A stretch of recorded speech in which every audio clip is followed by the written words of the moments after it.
Hi Capricorn, welcome to your November reading. This is a general reading for the Sun, Moon, and Rising sign of Capricorn for the first part of November.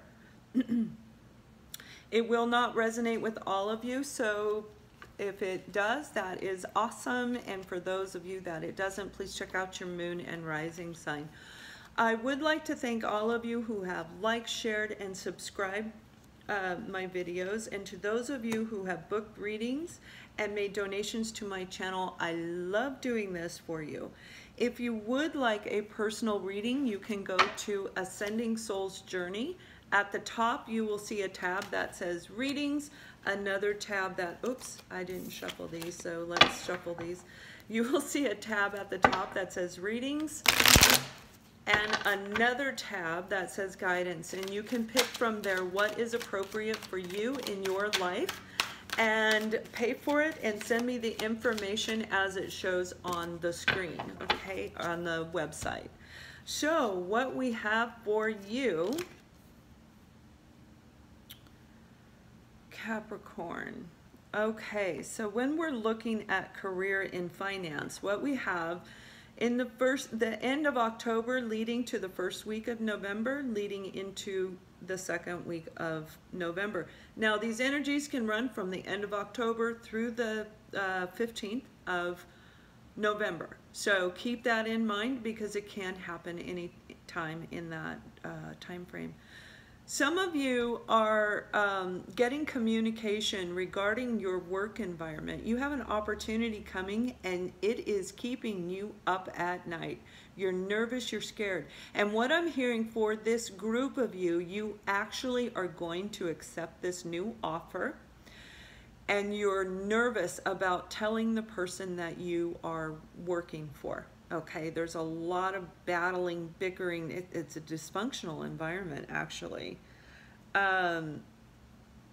Yeah.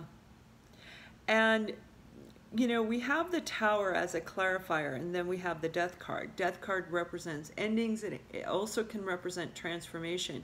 For this group of you, you're nervous about giving your notice. You feel like you're going to let them down. The company that you're with, you're going to let them down because they rely on you very, very heavily, and it's actually out of balance. Okay, you put in a lot of time and effort for this company, so you're nervous. You really like the people you work with, even though there is some battling going on, a little bit of dysfunctionality going on here, but there's people there that you feel very connected to, very invested with, and it's making you feel worried.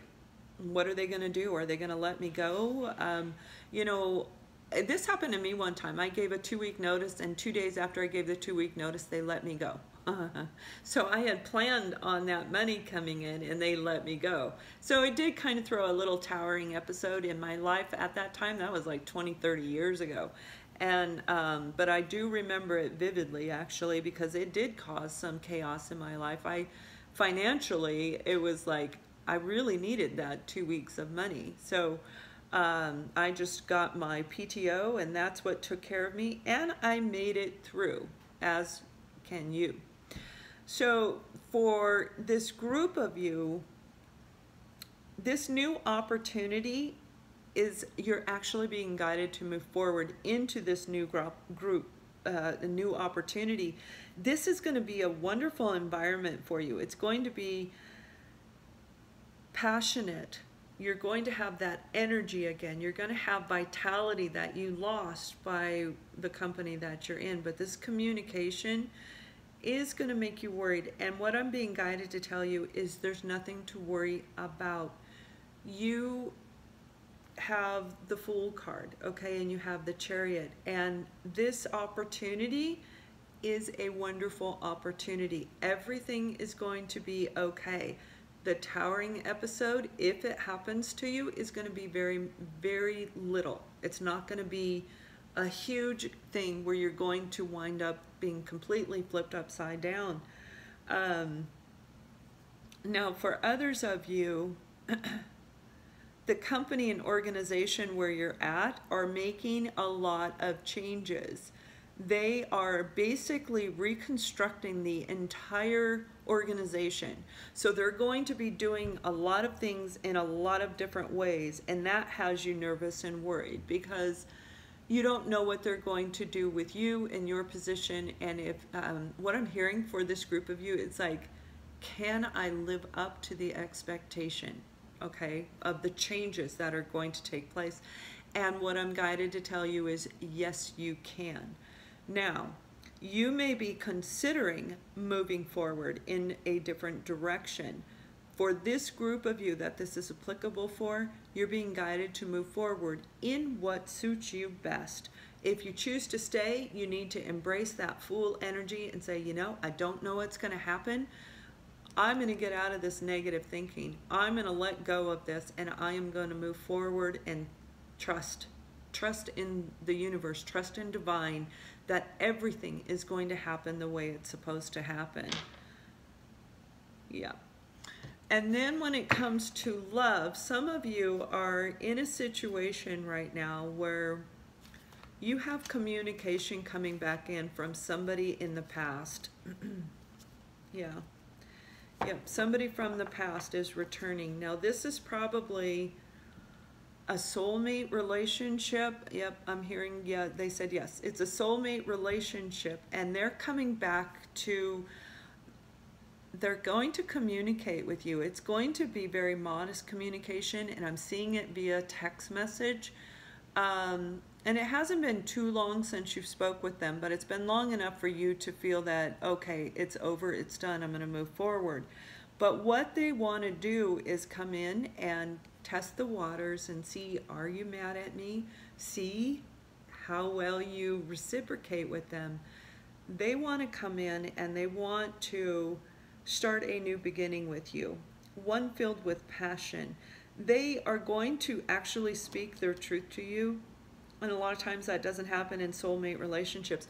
They were focused on somebody in their past. Emotionally, they had not let go of a person in their past. And this could have been their actual marriage partner or their true life partner that they were with.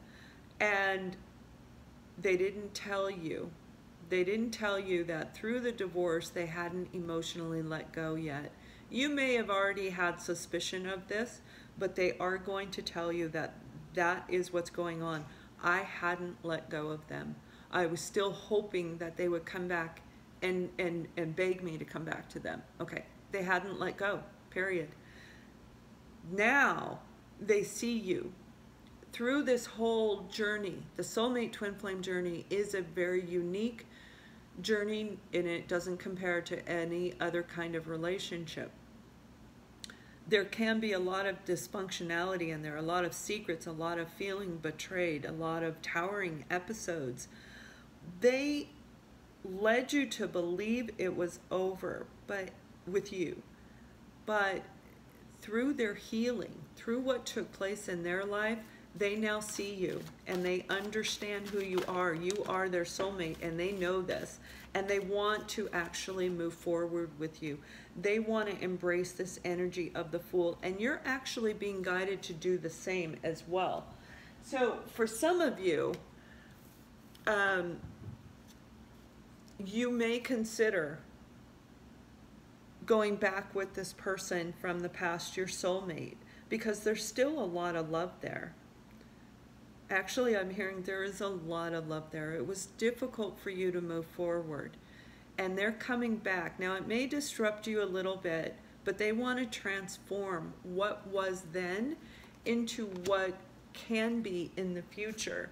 Forgiving and learning is really an important part of this process, and so is free yourself. What this is meaning, these two cards in this particular scenario, is letting go of the past. You take from the past what is of value to you, okay? And it could be, I don't get involved with soulmates, but I really don't think so, okay? Because soulmates are put into our life to promote healing and growth, to promote the forgiving and the learning. So free yourself from the entrapment, free yourself from the negative thinking that's going on in your life when it comes to this new person. You want to let go of whatever took place with your soulmate, okay? Forgive and learn from the soulmate situation. For others of you, it is talking about free yourself from what took place in this situation with your soulmate when they come back. Free yourself. Learn from it. Forgive and let it go in the past so that you can embrace the energy of the Fool. I don't know where I'm going to go. I don't know what's going to happen, but I have trust in the divine. Everything is going to work out for me in my life the way that it's supposed to. Now, finances and career can be an issue with some of you, and for some, this is what your partner was dealing with. For others, it is you that was so wrapped up in your finances and career that your partner was not able to connect with you. It made you hit and miss, okay, with your soulmate. For others of you, this other group where you have a new offer coming in, make sure your finances and career do not affect your love life. It is very important that we keep our life in full balance so we can give and take on every level, keeping everything in balance. So we have work, we have love, we have family, we have, you know, in all different avenues of our life, we balance ourselves out intellectually, emotionally, spiritually, and physically. So it's important that you not just focus on your finances and career. If you feel the need to focus on your finance and career, let the other person know. Don't do to them what your soulmate did to you, and don't do it to your soulmate, okay? Make sure you are honest in your communication and you're telling everybody the truth of what's going on in your life, how you feel, and what you are looking for, okay? I do hope this helps you and you have a wonderful next 2 weeks. Much love.